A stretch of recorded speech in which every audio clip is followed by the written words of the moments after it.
Hello, I'm Santiago Gonzalez, and I'm happy to present our paper, Optimizing Loss Functions Through Multivariate Taylor Polynomial Parameterization. So let's get started. What are we trying to solve with this? Ultimately, there's an unmanageable complexity in modern deep learning, as many of you know. There is a need for better training as models have become more complex and we're trying to tackle increasingly more difficult tasks in the real world. This has required manual tuning, which can be an unscientific and time-consuming process, even leading some to consider deep learning to be more of an art than a science. And this is ultimately causing a lot of unpredictability to percolate throughout the entire process. So how is this being solved? There's this field called metalearning within deep learning, or within machine learning, that aims to automatically optimize various components of the learning process, ranging from dataset samplings to learning rate schedules, architectures, and regularization, and even more. However, one key component of the deep learning process that has been missing from metalearning literature until recently has been the loss function. Now, as we can see, loss functions are really the ultimate training goal in the network, taking your labels and predictions from a network and guiding how weights should be updated thusly. So in prior work, we aimed to build a system to automatically discover new loss functions. We called it GLO, Genetic Loss Function Optimization. It used a genetic programming-inspired approach to evolve a tree-based structure, which was then further optimized by optimizing continuous coefficients at each node. This paper was presented at CEC last year. Now, GLO was able to get significant improvements in performance. Here on the MNIST handwritten digit image classification benchmark, we can see that the full optimized loss function that comes out of GLO, in this case called BiCal CMA, is able to increase accuracy from around 99% to 99.5%.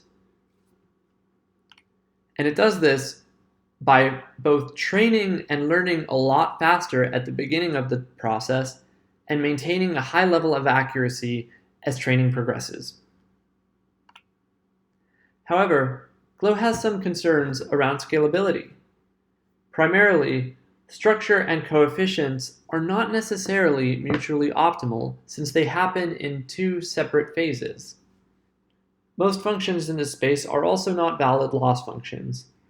For example, consider the degenerate case, just the number 1. This is also a very rough search space. Small changes to trees can have very large impacts on their loss functions. For example, consider changing a multiplication sign to a division sign. This can drastically alter the behavior of the function.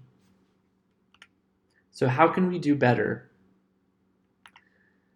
First, let's take a look and think about what we really want in a representation for these loss functions.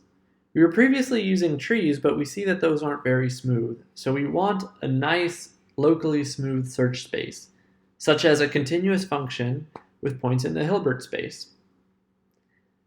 We also want a bijection between this space and loss functions so that we can actually use these points as something useful. Furthermore, pathological functions should be in isolated or hard-to-reach parts of the search space, and ideally they wouldn't even be representable. And so what this ends up amounting to is sacrificing a little bit of flexibility for practicality. We may not be able to represent all loss functions, but by representing most loss functions, we can really whittle down the space that we're searching. So how can one build such a space? And I'm sure, as you saw from the title of this presentation, Taylor expansions are the way to go. We have designed a parameterization for loss functions that uses a multivariate Taylor expansion. For example, here we can see a third-order expansion in 2 variables that's parameterized by theta variables. And why are these really good loss functions? Well, Taylor expansions can approximate any smooth function to arbitrary precision. There's this complexity parameter that can be increased so that you have higher order polynomials within the function so that you can increasingly accurately represent any function. And this can result in quite a few parameters, but we can even narrow it down further from this third order case with 11 parameters.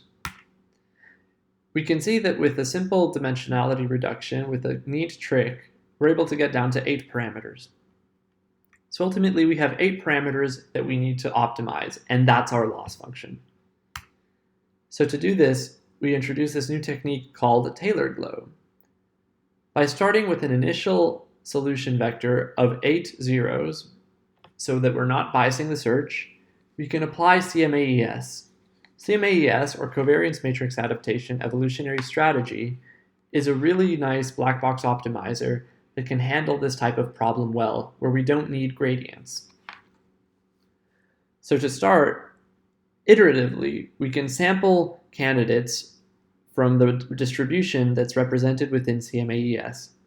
For each candidate, we can build a TaylorGLO loss function and train a model for a few epochs to see how well it performs on a validation set. These can then become our fitness values, which are used to inform further generations of CMA-ES. Ultimately, we can then select a best solution from the pool of solutions that we've evaluated and build a TaylorGLO loss function for this. And this is the final loss function that we can use going forward. So how does this work in practice? Taking a look at the MNIST image classification benchmark that we saw earlier, we can see that as the generations progress, evolution is able to guide the search and settle in on good parts of the search space. As we can see, we quickly are able to find better and better solutions, and this gradually tapers off over time, as we would expect to see. But notably, we're able to get most of our beneficial performance improvements within just a few epochs.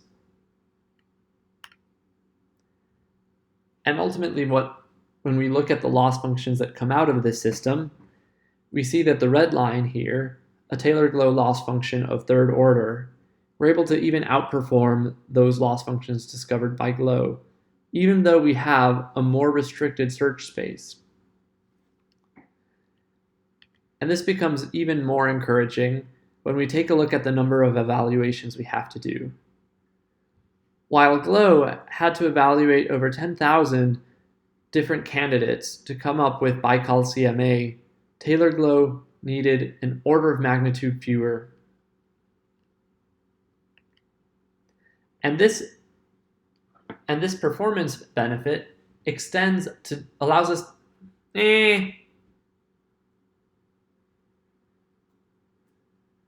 And this reduction in evaluations allows us to tackle deeper networks and more challenging problems. For example, here we can see the CIFAR-10 natural image classification benchmark operating on an all-CNNC dataset, an all-CNNC architecture, a much deeper architecture than the one we were looking at earlier. We can see that across 3 configurations, shown in blue, TaylorGLO is able to outperform those significantly, as we can see in the green bars. And notably, TaylorGLO is able to take advantage of regularization techniques, which might not even be beneficial for this architecture dataset combination, such as cutout and cut mix, and synergize with them to provide even a higher level of accuracy than the baseline with TaylorGLO. This is very encouraging. However, this finding extends to multiple datasets and architectures, consistently demonstrating accuracy gains when using TaylorGLO loss functions that are customized to each architecture and dataset pair. Now, why do these work? When we look at the actual minima that these loss functions result in, we can see that they are both flatter and deeper than those that are arrived at when using the cross-entropy loss to train. So for example, so we can see here, the bottom basin is a slice through the weight space of a TaylorGLO loss function, and the top is with the cross-entropy loss. In the literature, it's been shown that deeper and flatter minima have more robust generalization properties. So that's TaylorGLO. It's a new technique for loss function metalearning with a parameterization that is evolvable in a continuous fashion. It's able to increase the performance on a number of data sets and architectures, even deeper architectures that can be tackled now due to the reduced number of evaluations that TaylorGLO requires. Furthermore, models trained with TaylorGLO loss functions have been found to be more robust, and we haven't described it in this presentation, but they're also more resistant to adversarial attacks. Ultimately, this all represents a conclusion that thoughtfully designed search spaces can yield great benefits, and I think this is a key learning that can be very useful going forward. So that's today. How do we want to extend this work into the future? Coevolution is a natural next step. While the metalearning has so many different dimensions and varieties of techniques that can evolve and optimize different aspects of the network, by combining these together, we can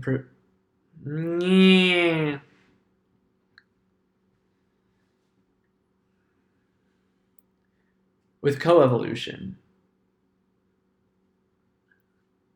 The natural next step is coevolution.